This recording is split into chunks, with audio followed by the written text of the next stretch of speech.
ପାଣିପାଗ ବିଭାଗରୁ ଆସିଲା ବଡ଼ ଅପଡେଟ୍। ଆସନ୍ତା 3 ଦିନ ରାଜ୍ୟରେ ପ୍ରବଳ ବର୍ଷା ବର୍ଷିବ। 27 ପରେ ପାଗର ଆସିବ ପରିବର୍ତ୍ତନ।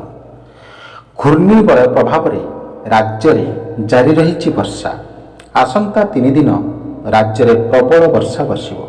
ଆଜି ଅଧାରୁ ଅଧିକ ଜିଲ୍ଲାକୁ ପାଣିପାଗ ବିଭାଗ ପକ୍ଷରୁ ସତର୍କ ସୂଚନା ଜାରି କରାଯାଇଛି। କିଛି ସ୍ଥାନରେ ବିଜୁଳି ଘଡ଼ଘଡ଼ି ସହ ବର୍ଷା ହେବାର ସମ୍ଭାବନା ରହିଛି। ପ୍ରବଳ ବର୍ଷାକୁ ନେଇ ଆଜି ପାଇଁ 15 ଜିଲ୍ଲାକୁ ୟେଲୋ ୱାର୍ଣ୍ଣିଂ ସତର୍କ ଜାରି କରିଛି ପାଣିପାଗ ବିଭାଗ। ଏହିସବୁ ଜିଲ୍ଲାଗୁଡ଼ିକ ହେଉଛି ଗଜପତି, ଗଞ୍ଜାମ, କଳାହାଣ୍ଡି, କନ୍ଧମାଳ, ରାୟଗଡ଼ା, କୋରାପୁଟ, ମାଲକାନଗିରି, ନବରଙ୍ଗପୁର, ନୟାଗଡ଼, ମୟୂରଭଞ୍ଜ, କେନ୍ଦୁଝର, ବାଲେଶ୍ୱର, ଭଦ୍ରକ ଏବଂ ଯାଜପୁର ଜିଲ୍ଲା।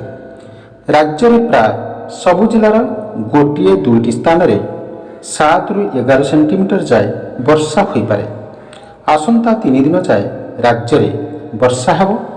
ବିଶେଷ କରି ଆଂଶିକ ଭାବେ ପୂର୍ବ ଓ ପଶ୍ଚିମ ଓଡ଼ିଶା ଏବଂ ସମ୍ପୂର୍ଣ୍ଣ ଭାବେ ଦକ୍ଷିଣ ଓଡ଼ିଶାରେ ପ୍ରବଳ ବର୍ଷାକୁ ନେଇ ସତର୍କ ସୂଚନା ଜାରି କରାଯାଇଛି। 27 ତାରିଖ ପରେ ପାଗର ପରିବର୍ତ୍ତନ ହେବାର ସମ୍ଭାବନା ରହିଛି। ତେବେ ଗୁଜରାଟ, କଚ୍ଛ ଏବଂ ରାଜସ୍ଥାନ ଅଞ୍ଚଳରୁ ମୌସୁମୀର ଅପସାରଣ ପ୍ରକ୍ରିୟା ଆରମ୍ଭ ହୋଇଛି। Thank you so much watching.